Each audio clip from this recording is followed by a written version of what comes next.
wars, all of these things will require different kind of leadership. Unless and until we begin to breed the right kind of leaders in these young that I see in the galleries here, we will not be able to tackle these challenges. In the last 5 years, UPA government has been able to focus on growth. We have indeed grown at 6 to 9%. In the next 5 years, the real focus is on inclusive growth. If that growth does not go to the bottom of the pyramid, if that growth does not impact 300 million illiterates, 400 million poor, this growth will not be meaningful. And this is where I think technology can play a very important role. Whether it is IT to deliver public services related to employment guarantee scheme programs, food distribution,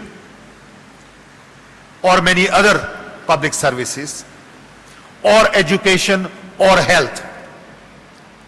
Technology will indeed play an important role in delivering public services to people at the bottom of the pyramid. To build inclusive society, we will need a different kind of leadership focus. The ways and methods of the past won't teach us much. We need focus on technology. We need focus on delivery systems. At the end of the day, I believe there are really three fundamental challenges in India. Disparity between rich and poor, urban, rural, educated, uneducated. We got to narrow that gap as soon as possible. We may not be able to eliminate that gap completely. Second challenge is demography. We have 550 million young below age of 25. What kind of future we are going to create for them? It can't be the same future we created for ourselves. Too slow, not workable. How do we create 20 million new jobs every year, year after year for these young people? This is the workforce for the world and not just for India. We are not going to train our people just for what is good for India. We got to train our young for what is good for the world, because we are the only nation with this kind of workforce. Everyone else already has a situation where population is aging and decreasing. We have moral responsibility to really look at the poor of the world and not just poor in India. Third challenge is development. Everything is happening in India, but perhaps not happening fast enough. We are building roads, not fast enough. Schools, not fast enough. Hospitals, not enough. How do we expedite the process of modernization? All of these things will require new leadership. Leadership at all levels. Leadership is not about the top. Leadership at the level of cleaning our streets. Leadership at the level of education, health, agriculture, food distribution. We need thousands and thousands of leaders at all levels, not just in Delhi, in every district possible. Each one of our districts contain 2 million people, roughly.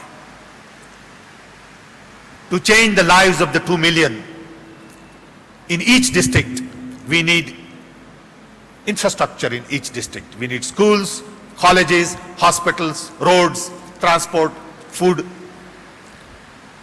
And as a result, you need leaders at the district level. Development takes place only at district level. These are the challenges for our leaders of tomorrow. So when I think of leadership today, I really worry about our ability to build leaders of tomorrow. Our schools don't teach enough of liberal arts. In my case, as a physicist with a degree in physics, then electrical engineering, I had no understanding of economics, social science, philosophy, psychology, anthropology. And I had to learn all of these things hard way. Without clear understanding of these things, you can never be a good leader. It is very important to have good liberal arts education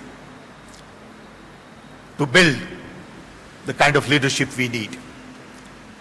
Unfortunately, we don't teach enough of that. We have many hurdles to go through. We have lots of challenges ahead of us. I hope that the efforts of an institution like Indore Management can help us in building the leaders of tomorrow. I compliment you for your initiative. I wish you all the luck.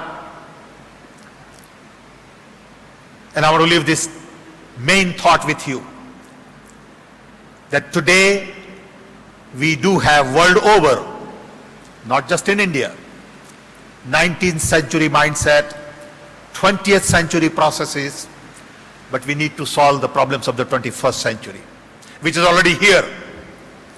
And that requires whole different set of tools. To get these tools, we need new leaders. To get these new leaders, we need to work hard. It's a long road. You are not going to build those leaders overnight. I am delighted to be part of this festivity. I once again want to thank you for the love and affection and the honor and the award. My sincere apology for the fact that for 67 years I ignored Indore, but I'm delighted that I've been able to visit with you. Finally, I've been asked to make a little remark on the Indore Management Association's e-library effort. Indore Management Association is setting up an e-library at Indore, which will really convert a lot of the traditional books into electronic books, create virtual library, database, easy access, so that large number of young could benefit from a lot of other literature with convenience, flexibility, easy access. I wish you all great success in this effort. And finally, once again, thank you.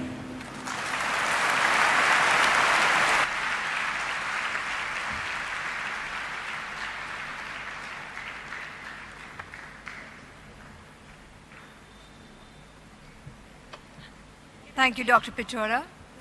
We are so proud that IMA has announced this gift to the city of Indore, e-library, through Dr. Pichora. Thanks, Dr. Pichora, for such an insightful thought sharing. I guess it's Jack Welch who voices your opinion that is the technology. Technology is the Viagra to business. May I now request our second keynote speaker of the day, Mr. Ravi Kant, Vice Chairman, Tata Motors, to please address our audience.